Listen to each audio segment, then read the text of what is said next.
नमस्कार दोस्तों, कैसे हैं आप। स्वागत है हमारे YouTube channel Neeraj sir English classes में। टेंस को कंटिन्यू करते हुए आज हम लोग देखते हैं तीसरा टेंस, प्रेजेंट परफेक्ट टेंस। इसके पहले दो और टेंसेज का वीडियो अपलोड मैं कर चुका हूं, प्रेजेंट इंडेफिनिट टेंस और प्रेजेंट कॉन्टिन्यूअस टेंस।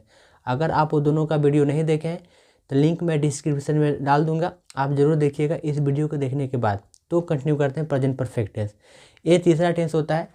परफेक्ट का मतलब ही होता है कि जब कोई काम पूर्ण हो जाता है, समाप्त हो जाता है, तब हम परफेक्ट का उपयोग करते हैं।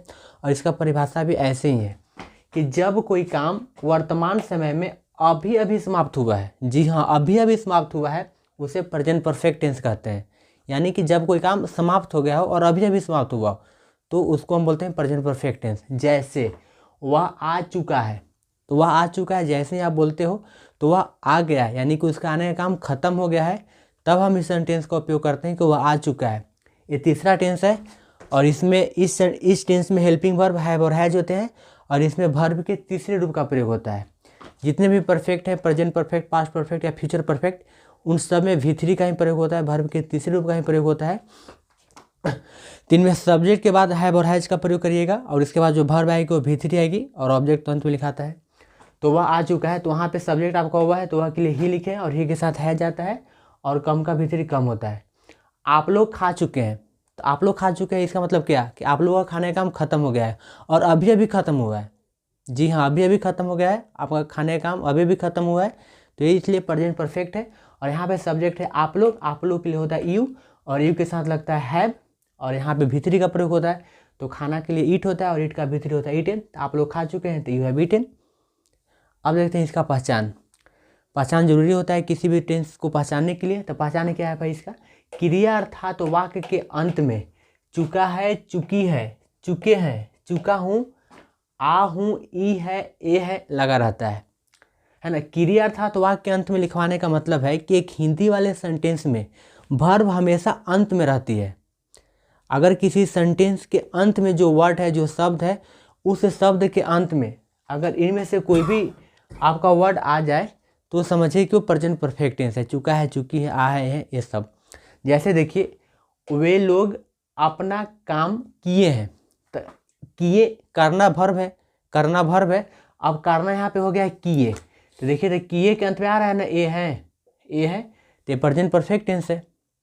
और यहाँ पे वे लोग शुरू में है, तो ये हो गया आपका सब्जेक्ट हो गया और अपना काम यहाँ पे ऑब्जेक्ट है और किए यहाँ पे वर्ब है ना। तो वे लोग के लिए क्या होता है दे। अब सब्जेक्ट लिखने के बाद आपको हेल्पिंग वर्ब लिखना होता है, तो हेल्पिंग वर्ब यहाँ पे हैव और हैज है, तो दे के साथ हैव आता है, प्लूरल है यहाँ पे, तो दे हैव। और करना के लिए क्या होता है डू, तो डू का V3 होता है डन और अपना वर्क के लिए देयर वर्क होगा यहाँ पे अपना काम के लिए। एक और एग्जाम्पल देखते हैं, राधा कलेर आई है। तो राधा कलेर आई है कहने का मतलब कि राधा एकदम तुरंत कलेर आई है। इसमें देखिए आना वर्ब है, आप जानते हैं कि आना वर्ब होता है। अब आना के यहाँ पे ई है अंत में, तो ई है, आप देख रहे हो यहाँ पे की है, तो समझ जाएंगे कि प्रेजेंट परफेक्ट टेंस है ना। तो राधा के साथ है जाएगा क्योंकि नाम है, नाम के साथ सिंगुलर हेल्पिंग वर्ब का प्रयोग होता है। तो राधा हैज और कम का V3 कमे होता है, तो राधा हैज कम टू कलेर, है ना। तो बस आप कितना ध्यान रखना है कि चुका है, चुकी है, चुके हैं, चुका हूँ, आ हूँ, ई है, ए है, अगर किसी वर्ब के अंत में लगा हुआ है तो हम समझेंगे कि वो प्रेजेंट परफेक्ट टेंस है। इसका देखते हैं कि शॉर्ट रूल क्या आता है। तो शुरू में आपको सब्जेक्ट लिखना है, सब्जेक्ट लिखने के बाद हैव या हैज लिखिएगा, दोनों में से कोई एक सब्जेक्ट के अनुसार। उसके बाद V3 और ऑब्जेक्ट रहेगा तो अंत में ऑब्जेक्ट लिखिएगा। जैसे देखिए, उसने अपनी कार बेच दी है, तो शुरू में उसने है सब्जेक्ट हो गया, बेचना वर्ब होता है, लास्ट में है तो बेच दी, यहाँ पे आपका वर्ब है, दी है अंत में, जब आप दी बोलते हो तो अंत में ई आता है ना। तो बेच दी यहाँ पे वर्ब है और अपनी कार यहाँ पे ऑब्जेक्ट है। तो उसने के लिए क्या होता है ही होता है, तो ही लिखिए। जब आप ही लिख दिए तो आपका काम यहाँ तक खत्म हो गया, आपने सब्जेक्ट लिख दिया। अब सब्जेक्ट लिखने के बाद हैव या हैज, तो ही होता है सिंगुलर सब्जेक्ट, ही के साथ हमेशा हैज आता है, तो यहाँ पे हैज आ गया। तो मेरा यहाँ तक काम खत्म हो गया। अब लिखना है V3, तो बेचना के लिए होता है सेल का V3 क्या होता है सोल्ड, तो मैंने सोल्ड लिख दिया, आपका काम यहाँ तक खत्म हो गया। अंत में आपको लिखना है ऑब्जेक्ट, तो ऑब्जेक्ट क्या है भाई अपनी कार, तो जब सब्जेक्ट में ही रहेगा तो अपने के लिए हिज कार में होगा।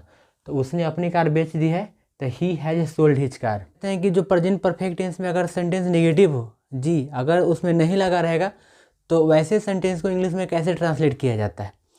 तो पहले भी मैं आपको बताया हूँ दोस्तों कि एक वाक्य में नोट दो ही जगह आता है। अगर अंत में फुल स्टॉप है तो नोट हेल्पिंग वर्ब के बाद प्रयोग होता है, और अंत में प्रश्नवाचक चिन्ह होता है तो हेल्पिंग वर्ब का प्रयोग सब्जेक्ट के बाद होता है। जैसे कि आपने राम को नहीं पीटा है, आपने राम को नहीं पीटा है, तो यहाँ पे नहीं लगा हुआ है तो हम बोलेंगे कि सेंटेंस निगेटिव है और नोट का प्रयोग होगा हेल्पिंग वर्ब के बाद, क्योंकि अंत में देखिए आपका फुल स्टॉप है, अंत में प्रश्नवाचक चिन्ह नहीं है। तो आपने राम को नहीं पीटा है, शुरू में आपने, तो यहाँ पे आप सब्जेक्ट हो गया, पीटना वर्ब है और राम यहाँ पे ऑब्जेक्ट है। तो यू हैव, यू आपका सब्जेक्ट, सब्जेक्ट के अनुसार हैव या हैज, तो यहाँ पे हैव दी है और हेल्पिंग वर्ब के बाद नोट का प्रयोग होता है। तो हैव के बाद आप नोट दी हो, तो you have note beaten Ram. इसका शॉर्ट रूल क्या होता है, सब्जेक्ट के बाद हैव या हैज दीजिएगा, उसके बाद नोट दीजिएगा, V3 प्लस ऑब्जेक्ट।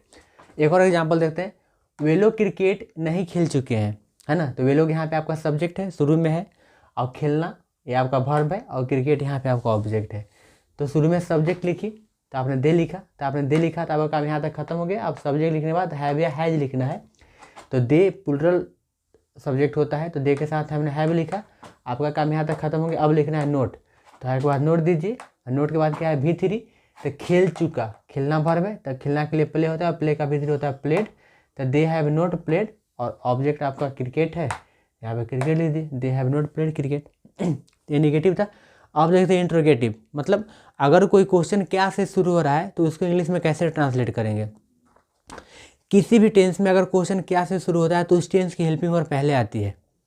तो यहाँ पे प्रेजेंट परफेक्ट टेंस है और आप जानते हो कि इस टेंस की हेल्पिंग वर्ब हैव या हैज होते हैं।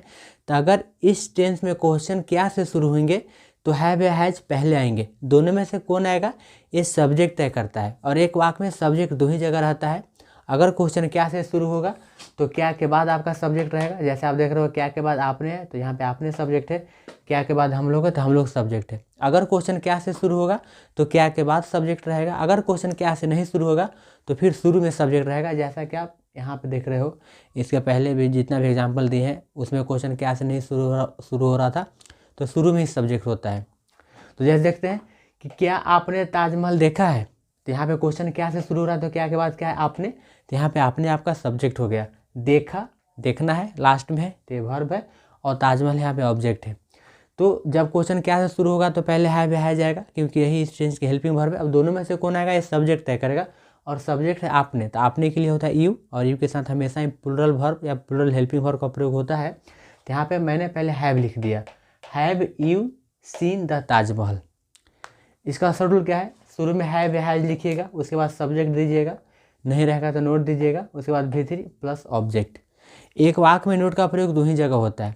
मैं अभी भी बताया आपको कि अगर अंत में फुल स्टॉप है तो हेल्पिंग वर्ब के बाद, अगर अंत में प्रश्नवाचक चिन्ह है तो सब्जेक्ट के बाद। देखिए यहाँ पे प्रश्नवाचक चिन्ह है। अब मैं इस सेंटेंस को निगेटिव बनाता हूँ, क्या आपने ताजमहल नहीं देखा है, तो हिंदी वाले में तो नोट ताजमहल के बाद है, इंग्लिश वाले में नोट कहाँ आएगा। तो आप जानते हो कि अंत में प्रश्नवाचक चिन्ह होता है तो सब्जेक्ट के बाद, सब्जेक्ट आपका आपने है और आपने के लिए आपने यू लिखा है तो यहाँ पे नोट आ जाएगा, है ना। तो क्या आपने ताजमहल नहीं देखा है, तो have you note seen the Taj Mahal. एक और एग्जांपल देखते हैं, क्या हम लोगों ने गरीबों की मदद की है, तो यहाँ पे क्वेश्चन क्या से शुरू हो रहा है, तो यहाँ पे क्या के बाद जो है वो आपका सब्जेक्ट है, यानी कि यहाँ पे हम लोग आपका सब्जेक्ट हो गया।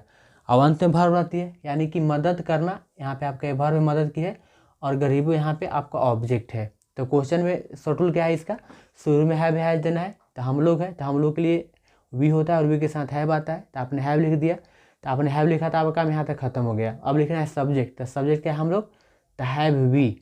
अब इसके बाद V3 देना है, तो दीजिए V3। मदद करने के लिए क्या होता है हेल्प, तो हेल्प का V3 होता है हेल्प, तो हैव वी हेल्प्ड। इसके बाद V3 बाद क्या है ऑब्जेक्ट, तो गरीब, गरीब के लिए क्या होता है द पुअर होता है, तो have we help the poor, क्या हम लोगों ने गरीबों की मदद की है, तो have we help the poor. अब मैं इसको निगेटिव बनाता हूँ, क्या हम लोगों ने गरीबों की मदद नहीं की है, तो हिंदी वाले में नोट आया मदद के बाद, इंग्लिश वाले में नोट कहाँ आएगा। आप देख रहे हो कि यहाँ पे भी अंत में प्रश्नवाचक चिन्ह है, तो यहाँ पे भी नोट सब्जेक्ट के बाद आएगा। और सब्जेक्ट कहाँ होता है, अगर क्वेश्चन क्या से शुरू होता है तो क्या के बाद, तो क्या के बाद क्या है हम लोग, यानी कि हम लोग के लिए आपने क्या लिखा वी, तो वी यहाँ पे आपका सब्जेक्ट है और यहाँ पे नोट आ जाएगा, तो have we not help the poor. अब देखते हैं कि WH वर्ड वाले, यानी कि अगर किसी वाक्य में कब, क्यों, कैसे, कहाँ रहेंगे, तो इन सब वाक्यों को इंग्लिश में कैसे ट्रांसलेट किया जाता है। इसके पहले भी दो टेंसेज मैं बताया हूँ, सबका एक ही ट्रिक होता है। आप एक टेंस से दूसरे टेंस में जाते हैं, दो चीज़ें बदलती हैं, हेल्पिंग और वर्ब का रूप, स्ट्रक्चर सबका सेम रहता है। तो अगर किसी वाक्य में कब क्यों कैसे कहाँ रहेंगे तो सबसे पहले इन्हीं का मीनिंग लिखा जाता है। ये आपका WH वर्ड कहलाते हैं। इनके बाद फिर हेल्पिंग वर्ब आती है, फिर सब्जेक्ट, उसके बाद नहीं रहेगा तो नोट दीजिएगा, और ऑब्जेक्ट हमेशा अंत में आता है। तो उसने तुम्हें क्यों धोखा दिया है, तो उसने तुम्हें क्यों, अब यहाँ पे देखिए कि क्यों यहाँ पे आ रहा है, क्यों यहाँ पे आपका WH वर्ड हो गया। और जब इसको इंग्लिश में ट्रांसलेट करेंगे तो सबसे पहले मुझे क्यों का मीनिंग देना होगा। तो जैसे देखिए कि क्यों का मीनिंग क्या होता है, वाई, तो मैंने वाई लिख दिया, तो वाई हो गया आपका WH वर्ड। तो जब भी आप WH वर्ड लिखिएगा तो फिर उस टेंस का हेल्पिंग वर्ब आती है। तो वाई के बाद मैंने हैज लिखा है हेल्पिंग वर्ब यहाँ पे, क्योंकि आपका सब्जेक्ट उसने है, शुरू में है ना। तो वाई हैज, इसके बाद हेल्पिंग वर्ब बाद फिर सब्जेक्ट आता है। तो वाई हैज ही, उसने सब्जेक्ट है तो उसने के लिए ही होता है। इसके बाद वर्ब, तो धोखा देना का होता है चीट, और ये तीसरा टेंस है तो यहाँ पे वर्ब के तीसरे रूप का प्रयोग होता है। तो वाई हैज ही चीटेड, और तुम्हें यहाँ पे आपका ऑब्जेक्ट है तो तुम्हें के लिए होता है। तो why has he cheated you, है ना। अब मैं इसको भी नेगेटिव बनाता हूँ कि उसने तुम्हें क्यों धोखा नहीं दिया। तो नोट कहाँ आया, नहीं कहाँ आया, धोखा के बाद। इंग्लिश में नोट कहाँ आएगा, आप जानते हो कि अंत में प्रश्नवाचक चिन्ह रहता है, तो नोट आता है सब्जेक्ट के बाद। और सब्जेक्ट एक वाक्य में कहाँ रहता है, दो ही जगह रहता है। अगर क्वेश्चन क्या से शुरू होगा तो क्या के बाद आपका सब्जेक्ट रहेगा, अगर क्वेश्चन क्या से नहीं शुरू होगा तो फिर शुरू में आपका सब्जेक्ट रहेगा। आप देख रहे हो कि यहाँ पे क्वेश्चन क्या से नहीं शुरू हो रहा है, यानी कि जो शुरू में आपका शब्द है वही आपका सब्जेक्ट है। तो शुरू में आपका उसने, तो उसने के लिए आपने ही लिखा है, तो ही यहाँ पे आपका सब्जेक्ट हो गया। और अंत में प्रश्नवाचक चिन्ह है तो नोट का प्रयोग होगा सब्जेक्ट के बाद, यानी कि ही के बाद आपको नोट का प्रयोग करना है। इसका शेड्यूल क्या होगा, शुरू में आपको WH वर्ड लिखना होगा, यानी कब क्यों कैसे कहाँ का मीनिंग। उसके बाद फिर आपको हैव या हैज, दो में से कोई एक हेल्पिंग वर्ड लिखिएगा सब्जेक्ट के अनुसार। उसके बाद फिर सब्जेक्ट, नहीं रहेगा तो नोट दीजिएगा। उसके बाद V3 और अंत में ऑब्जेक्ट। एक और एग्जाम्पल देखते हैं कि विकास ने यह गाड़ी कब खरीदी है। तो आप देख रहे हो कि यहाँ पे कब आ गया, तो कब यहाँ पे आपका WH वर्ड हो गया। और सबसे पहले कब का मीनिंग लिखेंगे जब हम इसको इंग्लिश में ट्रांसलेट करेंगे। तो कब के लिए क्या होता है, व्हेन, तो व्हेन लिखे, तो आपका काम यहाँ तक खत्म हो गया। आपने WH वर्ड लिख दिया, अब लिखना है आपको हैव या हैज। तो हैव या हैज हेल्पिंग वर्ब है, और कभी भी हेल्पिंग वर्ब का प्रयोग होता है तो सब्जेक्ट के अनुसार होता है। और सब्जेक्ट यहाँ पे विकास है, और आप जानते हो कि विकास एक नाम होता है, और नाम हमेशा सिंगुलर होता है, और सिंगुलर के साथ हमेशा हैज का प्रयोग होता है। तो व्हेन हैज, यहाँ तक काम खत्म हो गया। अब लिखना है सब्जेक्ट, तो सब्जेक्ट आपका विकास है, तो व्हेन हैज विकास। और सब्जेक्ट के बाद क्या है, नोट, तो नोट तो नहीं है इसमें, नहीं है तो नोट का प्रयोग नहीं करेंगे। इसके बाद क्या है V3, तो खरीदना, तो खरीदना से बना है यहाँ पे खरीदी है, अंत में ई है आ रहा है, पहचान में आप देखे हैं अंत में ये रहता है। तो खरीदना के लिए होता है बाई, और बाई का V3 होता है बाउट। इसके बाद यह गाड़ी ऑब्जेक्ट है आपका, तो दिस कार। तो when has Vikas bought this car. मैं इसको भी नेगेटिव बनाता हूँ कि विकास ने यह गाड़ी कब नहीं खरीदी है। अब यहाँ पे मैं नहीं जोड़ दिया, इंग्लिश वाला नोट कहाँ आएगा भाई, आप जानते हो कि अंत में प्रश्नवाचक चिन्ह है। तो सब्जेक्ट के बाद, सब्जेक्ट है आपका विकास, तो विकास के बाद यहाँ पे नोट जोड़ दीजिए, है ना। तो when has Vikas not bought this car. तो हर एक टेंस का स्ट्रक्चर एक ही होता है दोस्तों। जब आप एक टेंस से दूसरे टेंस में जाते हैं तो सिर्फ दो चीज़ें बदलती है, हेल्पिंग वर्ब और वर्ब का रूप। स्ट्रक्चर सबका सेम ही होता है। स्ट्रक्चर कहने का मतलब है कि अगर क्वेश्चन क्या से शुरू होगा तो पहले क्या आएगा, अंत में प्रश्नवाचक चिन्ह है तो नोट का प्रयोग कहाँ होगा, ये सब स्ट्रक्चर होते हैं। तो सब टेंस का एक ही स्ट्रक्चर होते हैं। तो आज की वीडियो के लिए, आज उम्मीद करता हूँ ये वीडियो आपको पसंद आई होगी। आज की वीडियो के लिए इतना ही।